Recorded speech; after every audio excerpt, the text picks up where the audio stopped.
जीने धर्मोस्तु मंगिला।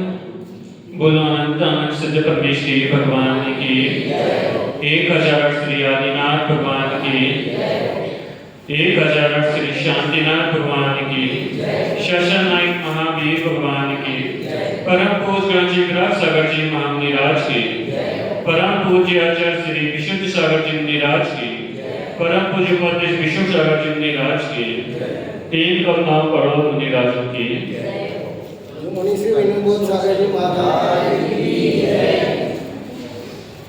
महाप्रभु कल ये बात बतलाई गई थी दर्शन के बारे में कि आप लोगों के मन में भी जिज्ञासा आई होगी कि मुनिराज ने भगवान की प्रतिमा के बारे में दर्शन करने के बारे में बतलाया है। आखिरकार हमें दर्शन करने से भी क्या लाभ है? हम जब तक किसी वस्तु को के बारे में नहीं जानते कि हमें इससे क्या लाभ है, जब तक हम उसके लिए परचेज या उसको देखना भी, कई बार आपने देखा होगा कि सब्जी बेचने वाला होता है तो क्या करता है? आवाज लगाता है और साथ में ये भी बोलता है कि आप सब्जी के लिए लो या लो मत, ये आपकी इच्छा है, लेकिन एक बार उसको देख तो लो। जैसे टीवी पर आप कोई भी प्रोग्राम देख रहे हैं, बीच बीच में एक ऐड आता है। वो ऐड क्यों आता है? ये इसलिए भी आता है कि आपका थोड़ा थक गए होंगे, आप फ्री भी हो जाए, और ये इसलिए भी आता है कि उस कंपनी के ऐड से अगर बार बार वो ऐड आएगा ना तो आपका भी मन हो जाता है कि एक बार इसको ट्राई तो कर ही ले। उसी प्रकार से जब आपको ये जानकारी मिली है कल कि भगवान के दर्शन करने से हमारे लिए क्या बेनिफिट है, अब हम उनके बारे में भी जाने। सभी लोग दर्शन पाठ भी पढ़ते होंगे, उसमें 2 पंक्तियां आती हैं, दर्शनम दीव दीवशी दर्शिनम सर्विशोपाना दर्शिनम मोक्षिशामि।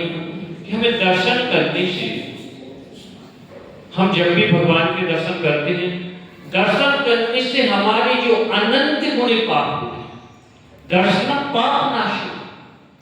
हमने जब भी भगवान के दर्शन करते हैं तो उससे क्या होता है? हमारे जो अनादिकाल के कार्य बने हुए हैं वो मात्र हम इनके दर्शन करने से, अभी हमने इनके बारे में कुछ जाना नहीं, सिर्फ हमने अपने भाव विचार बनाए हैं कि हमें इनके दर्शन करना है, और आपने इनके दर्शन कर लिए। अभी तो आप मूर्ति के रूप में दर्शन करते हैं, साक्षात। जिस दिन आप यदि साक्षात उनके दर्शन करते हो तो आपकी महावीर भगवान के शमोशन में दर्शन, जब गौतम इंद्रभूति ने मानस्तंभ के दर्शन किए थे, मानस्तंभ के, आजकल तो क्या है कि जिनालयों के बाहर मानस्तंभ बनना बंद हो गए। पहले मानस्तंभ बना करते थे जिनालय के बाहर, कि जिस कोई भी व्यक्ति यदि बाहर से जा भी रहा है और वो यदि अंदर नहीं आ पा रहा है तो बाहर से भी वो भगवान के दर्शन कर लेता है। कर लेता है कि नहीं कर लेता? और यदि अंदर आ जाए तो बहुत अच्छी बात ही होती है। तो उसकी यानी उन्होंने केवल मानस्तंभ के दर्शन ही किए थे, उससे उनका जो मिथ्या था वो नष्ट हो गया था। उन्हीं भगवान के दर्शनम देव देव दर्शनम पाप नाश। भगवान के दर्शन करने से हमारे जो पाप होते हैं वो नष्ट हो जाते हैं। पाप तो नष्ट हो गया, जैसे आपने किसी से कर्ज लिया, जब कर्ज चुक जाता है तो आप क्या होते हो? कर्ज मुक्त हो जाते हो। कई बार ऐसा लगता है, तो आप लोगों को मेरी भाषा समझ में नहीं आती हो, कि जो आप लोग बिल्कुल चुप हो जाते हैं। तो जब भी आप लोगों ने देखा होगा कि जिनके चेहरे उदास हुआ करते हैं, उन चेहरों पे मक्खियां भी बैठना पसंद नहीं करती हैं।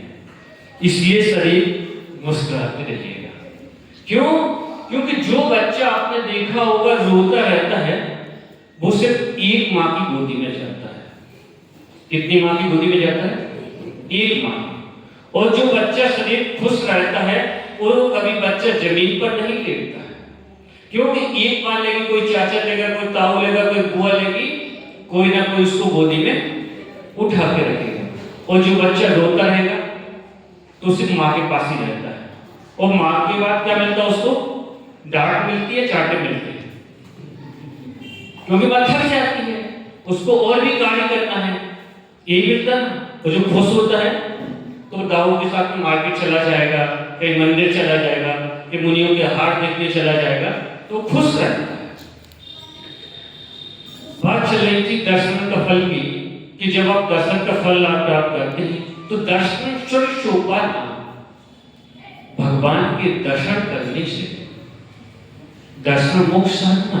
जब मोक्ष रूपी लक्ष्मी प्राप्त हो जाती है तो क्या छोटी मोटी हमें देने की क्रियाएं होती हैं, सुख सुविधाएं हैं, स्वर्ग नहीं मिलेगा क्या? जो व्यक्ति यहां से शिखर जी की वंदना कर सकता है, जो व्यक्ति शिखर जी की 27 किलोमीटर की वंदना कर सकता है, क्या वो कुंडल की 9 किलो 8 किलोमीटर की वंदना नहीं कर पाएगा? कर सकते हैं। वैसे ही जब आपके लिए भगवान के दर्शन करने से मोक्ष लक्ष्मी प्राप्त हो सकती है, तो क्या हमारी संसार के जो दुख है, पीड़ा है, तकलीफ है, मैंने ये बात इसलिए किया है कि उस पंचम काल का नाम क्या है? दुखमा काल। नाम क्या है? दुखमा काल। और इस पंचम काल में हर व्यक्ति को देखा जाए तो कोई मन से दुखी, तो कोई तन से दुखी, कोई धन से दुखी, सभी दुखी सभी हैं। अब वो बात दूसरी है कि हमारा पड़ोसी सुखी है। सही है कि नहीं भाई? अपनी थाली में आप देखा जाए तो हर आदमी दुखी है, कोई किसी से है तो कोई किसी से। वो एक कारण ये भी है कि इस पंचम काल का प्रभाव भी है। जितने भी जीव इस पंचम काल में जन्म लिए हैं, वो सिर्फ उन्हीं जीवों ने लिया है जिन्होंने कुछ पुण्य ज्यादा संचय नहीं किया। पुण्यशाली तो हो। क्यों? क्योंकि आप अभी जो इस जिनालय में बैठे हो, भगवान के दर्शन कर रहे हो, जिनवाणी को सुन रहे हो, तो पुण्यशाली तो हो। इसमें कोई दो राय है क्या? मानते हो आप सभी अपने आप को पुण्यशाली?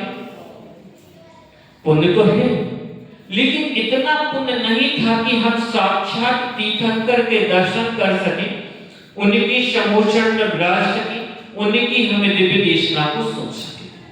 इतना पुण्य नहीं था। पुण्यशाली तो है, कम है लेकिन पुण्यशाली। और जो आने वाला छठवां काल है, उस काल का नाम क्या है? दुखमा। ये पंचम काल 21,000 वर्ष का है, जिसमें से अभी 2,500 वर्ष निकल चुके हैं, 18,500 वर्ष बचे हुए हैं। धीमे धीमे आप देख रहे हैं जैसे जैसे समय बढ़ता जा रहा है, वैसे व्यक्ति की बुद्धि, उम्र, हाइट, सब चीज कम होती जा रही है। इस समय का प्रभाव है।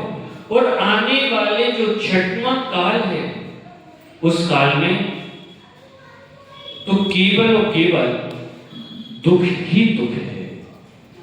क्या है? दुख ही दुख है। सुख नाम का कोई चीज ही नहीं है। और उसमें जो अभी पंचम काल में व्यक्ति की अधिक से अधिक उम्र होती है 120 वर्ष की। कितनी है? 120 वर्ष की। और छठवें काल में जितने भी जीव जो जन्म लेंगे, उनकी हाईएस्ट आयु रहेगी 20 वर्ष की। 20% और हाइट कितनी रहेगी 1 फीट। अब आप विचार करेंगे इतना छोटा व्यक्ति इतनी कम उम्र, लेकिन ये भी देखिए कि अभी आप लोग पुण्यशाली इसलिए हो कि आप लोगों को मुनिराजों के दर्शन, भगवान के दर्शन, प्रतिमा के दर्शन, पूजन पाठ अभिषेक मिल जाता है। लेकिन छठवें काल में तो आपके लिए कहेंगे तो अग्नि भी नहीं है, बारिश भी नहीं होगी, पेट भर के भोजन भी नहीं मिलेगा क्योंकि खेती नहीं होगी। क्या करेंगे? एक दूसरे व्यक्ति के लिए ही खाएंगे छठम काल में। अब जब आपको ये जानकारी मिल गई है तो ऐसा कौन व्यक्ति जो छठवां काल में जाना चाहेगा? कोई नहीं जाना चाहता? ठीक है, बहुत अच्छा, ध्यान से सबने कहा ना। अच्छा, हाथ उठाओ जो जाना चाहता है। कोई नहीं जाना चाहता, एग्री? अब मेरी बात का जवाब दीजिए। अब जब आप छठवें काल में भी नहीं जाना चाहते हो तो इस पंचम काल में वृत्ति भी बनो, तभी तो आपके लिए 3 गति का ड्रॉप होगा। जब तक वृत्ति नहीं बनोगे, क्योंकि आचार्य पूज्यपाद स्वामी ने इष्ट उपदेश में लिखा है कि जो व्यक्ति वृत्ति बनता है वही इन 84 लाख योनियों में से 80 लाख योनियों को ड्रॉप करता है। मनुष्य पर्याय, त्रियंच और कौन सी है? नरक गति। इन 3 गतियों को ड्रॉप करेगा। और यदि आप वृत्ति नहीं बने हो तो आप कहां पर खड़े हो? चौराहे पर। चौराहे समझते हैं? जहां से चारों ओर रास्ता जाता है उसका नाम होता है चौराहा। और आप अभी चौराहे पे खड़े हो, आपके लिए चारों गतियों के दरवाजे खुले हुए हैं। अब आपके ऊपर डिपेंड है ये कि आप कहां जाना चाहते हैं। अब आपके हाथ में स्वतंत्र हैं। तो आप चाहते हैं कि हमारे लिए छठम काल में ना जाना पड़े, उन दुखों के लिए ना भोगना पड़े, तो अभी आपके पास में अपने आचार्यों ने उसके लिए थर्मामीटर दिया है। आप चाहते हैं कि हम अपने थर्मामीटर से, जैसे आपको बुखार आता है तो आप अपना थर्मामीटर से चेक कर लेते हैं कि हमारे लिए कितना बुखार है। चेक करते हो कि नहीं? कि डॉक्टर के पास ही जाकर सीधे अरे चेक तो करते हैं ना। वैसे ही अपने आचार्यों ने थर्मामीटर दिया हुआ है, आप उस थर्मामीटर से चेक करें कि हमारे लिए नरक या त्रियंच आयु का बंध तो नहीं हो गया। क्या नरक या त्रियंच आयु का बंध तो नहीं हो गया? कैसे चेक करें? उसके लिए 2 चीजें हैं। आप भाव सहित शिखर शास्त्र सम्मिश्र जी की वंदना करें। कैसे? भाव सहित।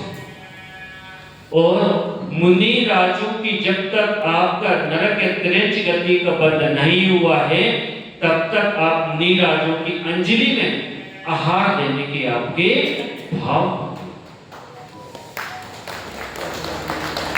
यदि आपका नरक त्रियंच आयु का बंध हो जाता है, हमने क्या कि आचार्य कुंद स्वामी ने रहस्या ग्रंथ में कहा कि जिस आयु व्यक्ति का आयु का नरक त्रियंच आयु का बंध हो जाता है वो व्यक्ति के भाव नहीं होंगे, कितना भी प्रयास कर ले। आप लोगों ने पढ़ा भी होगा, सुना भी होगा, नहीं सुना हो तो सुन लीजिएगा कि राजा शैनिक ने नरक आयु का बंध कर लिया था, तो वो शाश्वत शम्मेश्वर जी की वंदना करने के कितना प्रयास किया है, लेकिन उन्होंने वंदना नहीं कर पाई थी। क्या आंधी आ गया, तूफान आ गया, लेकिन उन्होंने दर्शन नहीं कर पाए। तो हम यही चाहते हैं कि आप लोग यदि चाहे तो छठम काल में ना जाना पड़े और अच्छी गति हो, सभी की अच्छी गति हो, अच्छी गति हो, तो सभी के लिए मौका है कि जब तक हर पल हर क्षण अपना चेक करते रहें और भगवान का अभिषेक करते रहे, शाश्वत समय शिखर जी की वंदना करते रहे। और सभी के लिए सिर्फ 2 भक्तियों के साथ अपनी बात पूरा होगा। 2 भक्ति सभी लोग गुनगुनाएगा और ये हर पल गुनगुनाना है। दिन रात मेरे स्वामी भाविना ये भाव, देहांत के समय में तुमको न भूल जाऊं। क्या भगवान से प्रार्थना करना है? हे भगवान, जब भी मेरा अंतिम समय आए तो क्या गुनगुनाना है? आपके शरण हो, आपका नाम का स्मरण करता रहूं, ना कि परिवार का और बच्चों बीवियों का स्मरण करूं। तो किसका याद करना है? भगवान का स्मरण करना है कि हे भगवान, जब भी मेरा अंतिम समय हो तो आपके शरणों में हो और आपका नाम स्मरण करते हुए पूरे पास नाम भगवान की